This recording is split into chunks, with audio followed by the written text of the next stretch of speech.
Hello everyone, good morning. তো সকাল সকাল উঠে কাজ বাজ গুছিয়ে নিয়েছি, এখন করছি ব্রাশ। মেয়েটা আছে ঘুমিয়ে।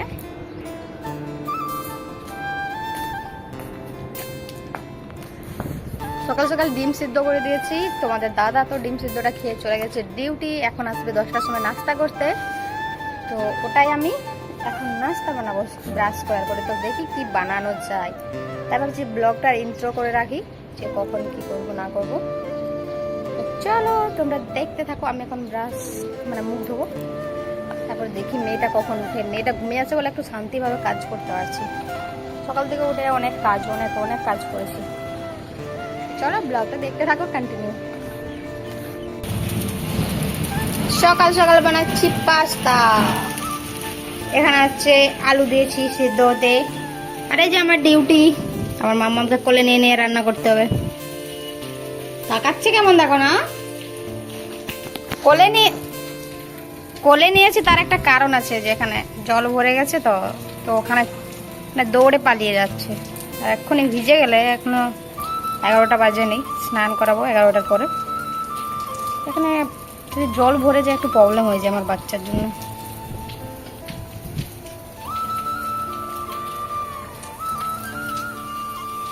রাত্রের বাসি মাংস ছিল আর ভাত খেলাম। আর ওখানে আমার মেয়ে আছে ঘুমিয়ে, যদিও দেখা যাবে না, বসে আছে। তো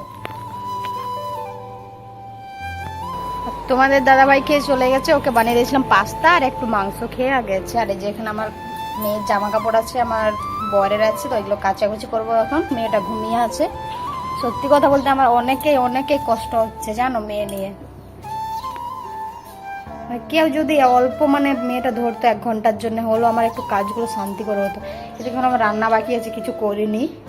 তো কি রান্না করব কি জানি। তো চলো আমি এখন কাজগুলো গুছিয়ে নিই, কি রান্না করছি না করছি পরে তোমাদের সঙ্গে শেয়ার করছি। রাত্রে খাওয়া দাওয়া করতে আরেকটা জিনিস শেয়ার করি আজকে। আমার মেয়েটা যদি ঘুমে টেনে নেয় কিন্তু তাও ঘুমাবে না, যতক্ষণ ওর বাপ যাবে। এতটাই, দেখেছো?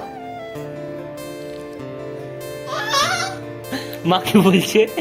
মিথ্যা কথা বলছে না? বলে আমি একটু বদমাশি করি না? মিথ্যা কথা বলছে তাই না? হ্যাঁ মা মিথ্যা কথা বলছে।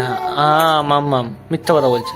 হ্যাঁ দেখো, তো রাত্রে আমি রান্না করেছি আলু সিদ্ধ গরম গরম আর ভাত, আর ওটা দুপুরে সয়াবিন আলু।